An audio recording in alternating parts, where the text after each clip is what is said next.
This segment brought to you by Kansas Farm Bureau, the voice of agriculture. To join today or for more information, go to kfb.org or find us on Facebook and Twitter. Welcome to Farm Factor. Up first, Dwayne Taves talks with Tanner Ehmke about the issues that producers had in 2019 and how they affected the end users. Dwayne Helms joining you once again. An opportunity to catch up with Tanner Ehmke with CoBank, a division or part of the farm credit systems in the United States. Tanner, we think about the kind of year it's been for row crop and grain farmers in general. Some trying times, and that's led to not only problems for producers but end users as well. To say the least, it's absolutely been an interesting year in 2019 for farmers and ranchers, given the growing season that we've had.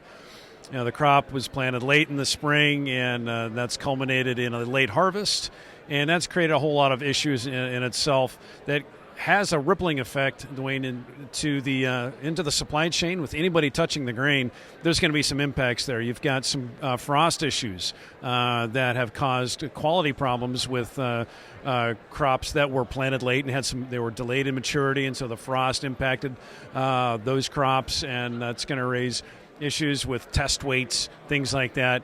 You also have this ongoing harvest that's been delayed. It's been going in fits and starts because of all the rain and the snow, so that raises quality issues there with sprouting grain, wet grain, mycotoxins. All those things have to be managed by your local grain elevator, and that's a lot to juggle for the elevator.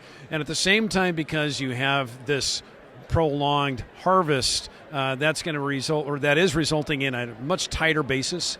And so the elevators are having to buy basis at a much more expensive level, and that's really going to cut into their profit margins. So I know there may be some farmers out there complaining about the price of grain and saying, well, the elevator, they're probably profiting off of my misery, and that just is not the case. The elevators are sharing in this very stressful year right there with them.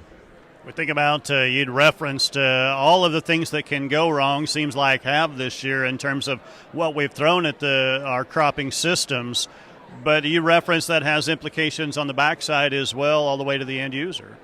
Well, the end users need to get their hands on grain. If you're an ethanol plant, you need corn or sorghum. If you're a livestock operator, and you need to get your hands on corn and soybeans or any other feed. And when you've got a shortage in pipeline supplies, that causes some uncertainty. And this year, really across the country, it's been one of those years where you're not quite certain what the local supply is going to be, because there was so much prevent plant. There was a lot of acres that were planted so late, so you're not quite certain about what the yield is. And then in some areas, like in Kansas, there was just no place to put all the grain. I mean, piled on ground, sitting in storage. So that's an entirely different issue for the grain elevator to handle. And so really it has a rippling effect across the supply chain. Now some have benefited in local areas where you've got surplus of grain. If you're a cattle feeder out west in western Kansas and the price of wheat is below the price of corn, that's not a bad problem to have. But it is a problem if you're a farmer.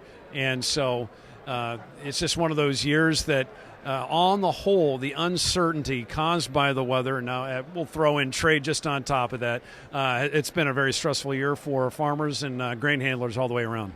We think about, really, it's kind of a distribution problem then as well between the feast and famine areas.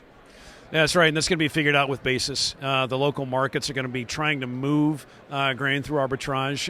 You're going to have perhaps really, really tight basis in some areas, and then basis might be wider in another.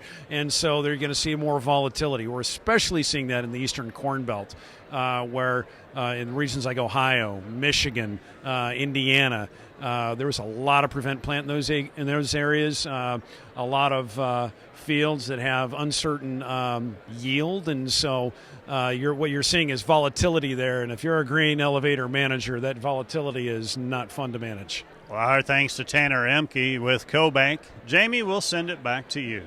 Thanks, Dwayne. After the break, it's this week's Kansas soybean update. Stay with us.